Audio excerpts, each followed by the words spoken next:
are living in the weirdest time, and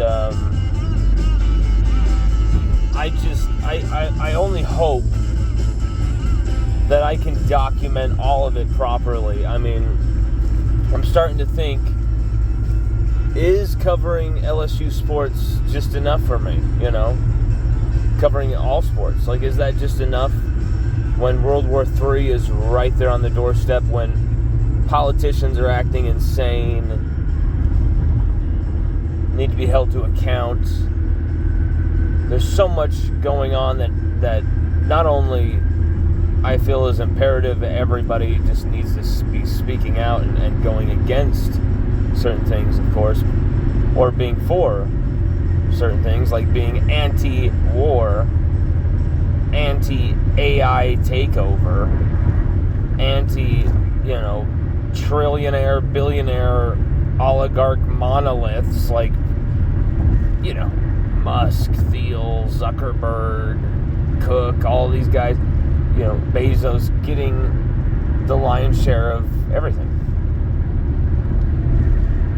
And that goes without saying also, BlackRock, Boeing, Lockheed Martin, making a killing, an absolute killing, pun absolutely intended, from every war, whether there's boots on the ground or not. And now, thanks to drones, we don't have to have boots on the ground. It's just a crazy dystopian Terminator war.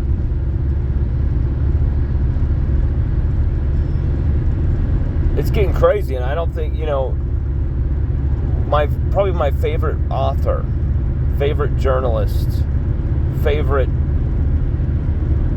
public spokesman of the damned, Hunter S. Thompson, I don't even think he could have foresaw such treachery, such madness, and such pure lust for blood, bone, and power, as we see with the Netanyahus of the world, the Thiels of the world, the Donald Trumps of the world.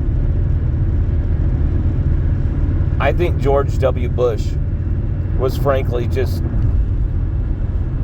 too much corruption and too much of a sign of where this was headed for Hunter S. Thompson's stomach to handle, and that's why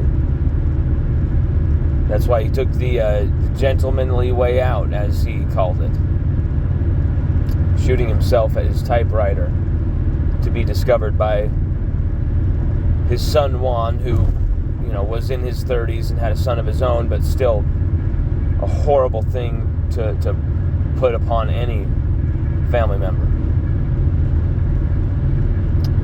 And it sucked that Hunter chose that way out, but I mean, did he see the writing on the wall? Did Hunter S. Thompson see the writing on the wall? Like, hey, we're fucked, because they're going to keep doing this over and over and over and over. Remember, Joe Biden just barely, and with a lot of criticism doing it, but at least it was done. Joe Biden got us out of Afghanistan, finally. Finally.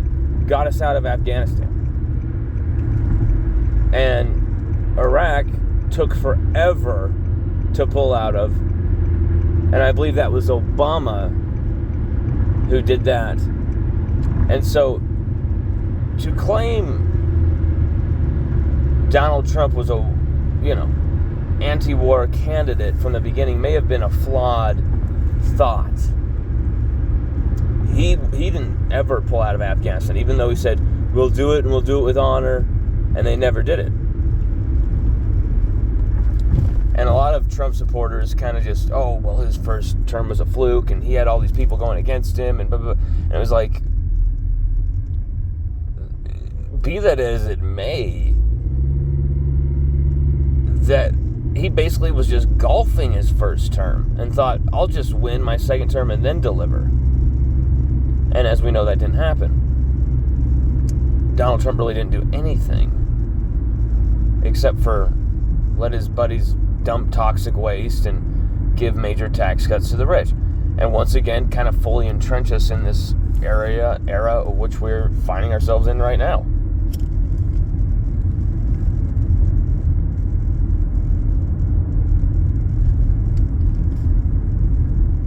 Just as badly as the government and the will of the people fell away under Joe Biden's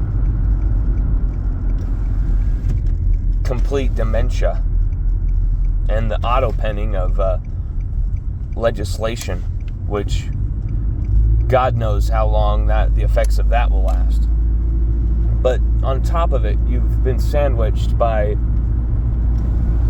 3 catastrophic presidents who did nothing of what they promised on the campaign trail, sold the country out to crazy corporate interests, Patriot Act type interests, information gathering interests, to Israel, to proxies across the world, overthrowing dictators here, there, everywhere.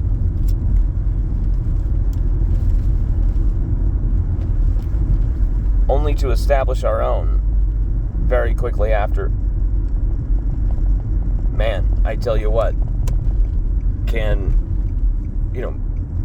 we really overcome all this stuff, all this insanity? Because maybe Hunter S. Thompson saw the writing on the wall.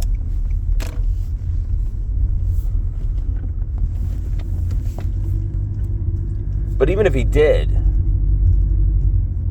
we need a voice like a writer like Hunter S. Thompson now more than ever before. Someone who's willing to hold the power to the truth. Hold truth to power. I don't believe that. Hold the power to the truth. They run everything. Fuck these people. Get them. Get them to be honest.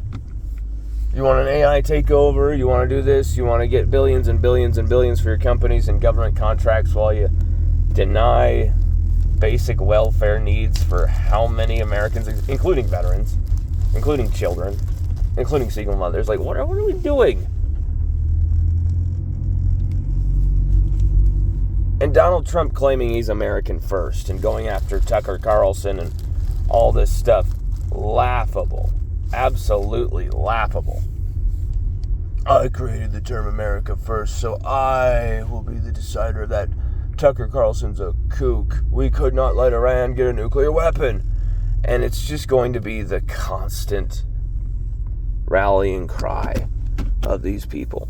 The Dave Rubins of the world, the Mark Levines, the Sean Hannitys, the Jesse Waters, the Clay Travises. As much as I like Clay, he doesn't need to be going headlong into support for this war. There's just this war has had so much opposition, though. Matt Walsh of the Daily Wire, I don't know how much, it looks like all he talks about is trans stuff nonstop and woke stuff on his show at Daily Wire. And I swear to God, he cannot help himself to stop tweeting about this war and his opposition to it and saying it's not America first. So you got to wonder, is Daily Wire like, hey, you can tweet about this, you can do that, but you cannot make content about your opposition to this war? Seems to me like that's a distinct possibility. And then Tucker Carlson getting absolutely railroaded by everybody when he completely destroyed, and I mean annihilated, Ted Cruz in this debate. I mean, it was an interview that turned into a debate. And Tucker absolutely proved Ted Cruz a neocon. At the heart of everything, that guy is a neocon, and he's very good at pretending to be stupid, pretending to be kind of like a good old huckleberry. And Tucker just absolutely knew how to skewer him. And his obsession with Israel, his support of Israel, his defense of Israel at all costs.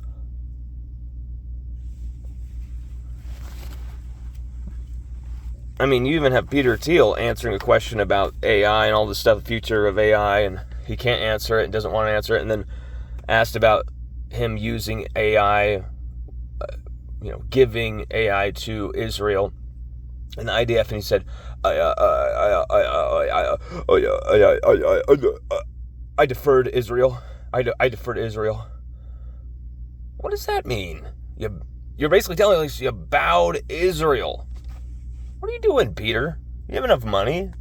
Tell Israel to fuck off and fight their own war. You have better things to do. Like spy on the American people, I guess.